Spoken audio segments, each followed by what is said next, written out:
Hello លោកច័ន្ទជំរាបសួរបាទខ្ញុំបាទអរគុណលោកច័ន្ទណាស់ដែលលោកច័ន្ទបានដាក់ទានវាយបាទសម្រាប់អណ្ដូងទឹកមួយនេះហើយឲ្យពួកជំនុំនៅភូមិជុកសខ្ញុំជាទាស្រុកស្បែកជ្រុំហើយគាត់ជាគ្មានទឹកប្រើអណ្ដូងឥឡូវនេះគាត់បានអណ្ដូងទឹកប្រើគាត់ត្រេកអរហើយសូមថ្លែងអំណរគុណដល់លោកច័ន្ទហើយសូមឲ្យព្រះប្រទានពរខាងសុខភាពក៏ដូចជាការងាររស់នៅសកម្មភាពចាំថ្ងៃសូមព្រះបានប្រទានពរដល់គាត់ហើយគ្រប់សកម្មភាពដែលគាត់បានធ្វើសូមព្រះអង្គបានដាក់ដៃគាត់ចេះតែដុសឡើងនិងចម្រើនឡើងទាំងមុខរបរផងដែរហើយសូមឲ្យសុខភាពមានសុខភាពល្អហើយសូមមានអារម្មណ៍ល្អប្រជាពិសេសគឺប្រាជ្ញាស្មារតីដឹកនាំមកពីព្រះជាម្ចាស់ផងដែរបាទសូមអរគុណលោកច្រើននៃក្រុមគ្រួសារបាទអណ្ដូងមួយនេះសម្រាប់ក្រុមគ្រួសារគាត់មានសេចក្តីថ្លែងអំណរអរគុណពីក្រៃលែងហើយដល់ទៅស្ទឹងបានទេមានតែពឹងអាងលើព្រះដើម្បីឲ្យព្រះអង្គប្រទានពរដល់លោកច្រើនហ្នឹងបាទហើយអរគុណលោកច្រើនហើយសូមអរគុណជំរាបលាបាទអរគុណលោកច្រើននេះជាគ្រួសារមួយដែលពូជំនុំនៅភូមិជុកសហើយគាត់មានការលំបាកខ្លាំងក្នុងការប្រើប្រាស់ទឹកអញ្ចឹងនៅក្នុងផ្ទះគាត់អត់មានអណ្ដូងទឹកទេអញ្ចឹងពេលណាហើយណាមួយបណ្ដាយគាត់ឈឺអញ្ចឹងពេលណាដែលគាត់ត្រូវការដុសឬការលាងបោកគក់អីគឺគាត់ទៅប្រើទឹកនៅឯវត្តអញ្ចឹងមានតែឆ្ងាយហើយវាពិបាកមែនទែនឥឡូវនេះគាត់មានក្តីអំណរយ៉ាងខ្លាំងដែលបានអំណោយជាអណ្ដូងមួយគ្រឿងនេះដល់គាត់គឺងាយស្រួលមែនទែនហើយគាត់រកអ្វីព្រៀបផ្ទឹមបានអណ្ដូងនេះមួយគឺកាត់បន្ថយគឺគាត់ទៅប្រើដល់វត្តឥឡូវគឺនៅជាប់ផ្ទះតែម្ដងអញ្ចឹងគាត់មានក្តីអំណរណាស់គួរអណ្ដូងនេះបាទសូមអរគុណសូមព្រះប្រទានពរបាទហើយគាត់និយាយអរគុណទៅបានបាទចាប់បានបាទជំរាបសួរលោកច័ន្ទនិងក្រុមគ្រួសាររបស់លោកច័ន្ទទាំងអស់គ្នាបាទនៅក្នុងពេលនេះខ្ញុំអរគុណដល់លោកច័ន្ទនិងក្រុមគ្រួសារទាំងអស់គ្នាដែលបានឧបត្ថម្ភនៅអណ្ដូងទឹកសម្រាប់ធ្វើខ្សែប្រាំងដល់យើងខ្ញុំនៅភូមិជំនុំភូមិត្រោកនេះដូច្នេះខ្ញុំបាទយើងខ្ញុំទាំងអស់គ្នានឹងគ្មានអ្វី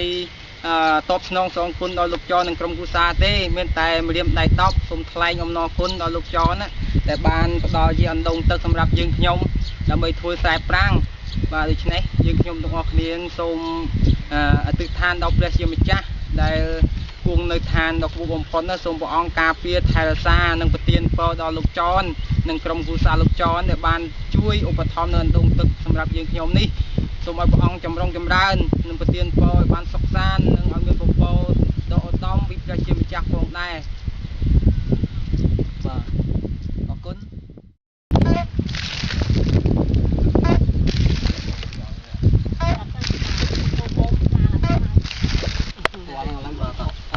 ដល់លោកច័ន្ទសូមអរគុណដល់លោកច័ន្ទ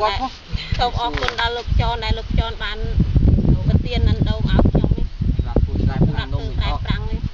ខ្ញុំត្រេកអរជ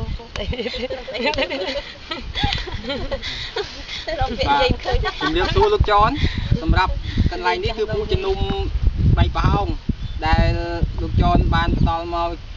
ជាអំណោយដ៏ថ្លៃថ្លាសម្រាប់អណ្ដូងដល់បងប្អូនភូមិជំនុំនិងសហគមន៍របស់យើងខ្ញុំនៅទីនេះឥឡូវយើងខ្ញុំបានបុករួចស្រេចហើយ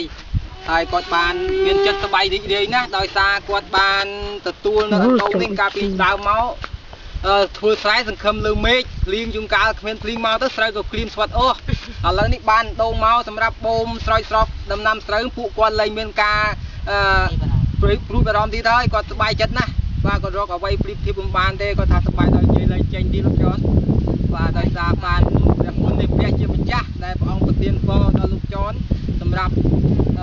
ការងារបម្រើព្រះអង្គសូមឲ្យលោកច័ន្ទនឹងប្រកបដោយសេចក្តីសុខសាន្តអំពីព្រះជាម្ចាស់ឲ្យបានពពកទាំងមេផងដែរដើម្បីជួយពុទ្ធពួងដល់បងប្អូនผู้ជំនុំនៅទឹកដីស្វាយរៀងនេះបាទហើយជាចុងក្រោយយើងខ្ញុំទាំងអស់គ្នាសូមគោរពដឹងគុណដ៏ជ្រាលជ្រៅបំផុតចំពោះលោកច័ន្ទនិងក្រុមគ្រួសារទាំងអស់ដែលបានជួយដាក់ដង្វាយសម្រាប់យើងខ្ញុំធ្វើអណ្ដូងនេះបាទយើងខ្ញុំសូមអរគុណហើយសូមជម្រាបលាបាទអរគុណមែនច័ន្ទបាទឥឡូវនៅកន្លែងនេះគឺផ្ទះពួកជំនុំដែលគាត់ត្រូវខ្យល់រលំបាក់ពីថ្ងៃមុនខ្យល់មកបាក់ផ្ទះគាត់បានត្រួតត្រោមហើយឥឡូវខ្យល់មកក៏បាក់ទៅឥឡូវគាត់ខ្វះខាតនៅថវិកាសម្រាប់នឹងធ្វើដូច្នេះខ្ញុំសូមឲ្យលោកច័ន្ទនឹងជួយឧបត្ថម្ភនៅដង្វាយសម្រាប់ជួយធ្វើផ្ទះគាត់ឲ្យបាននៅសមរម្យគេព្រោះអីឥឡូវផ្ទះគាត់នឹងព្រីមកលេខទៅជ្រោចពេញហ្នឹងគ្មានអីនៅទេឥឡូវសូមឲ្យលោកច័ន្ទនឹងជួយ កសាងផ្ទះនេះជួយគាត់ផងព្រោះគាត់គ្មានសង្ឃឹមអ្នកណានឹងជួយគាត់ទេមានតែសង្ឃឹមទៅលើព្រះជាម្ចាស់សូមឲ្យលោកចោនឹងជួយកសាងផ្ទះជូនដល់លោកគាត់ផងមានពាក្យអីបន្ថែមនិយាយទេបាទអរគុណលោកចននេះជាគ្រូសាមួយនៅខាងភូមិត្រោកដែរដែលគាត់ខ្វះខាតឬផ្ទះគាត់ត្រូវដួលបាទឥឡូវនេះគាត់នៅផ្ទះមួយតូចអ្នកគ្នាហើយមានការលិចការដក់ហើយពិបាករស់នៅមែនតើបាទ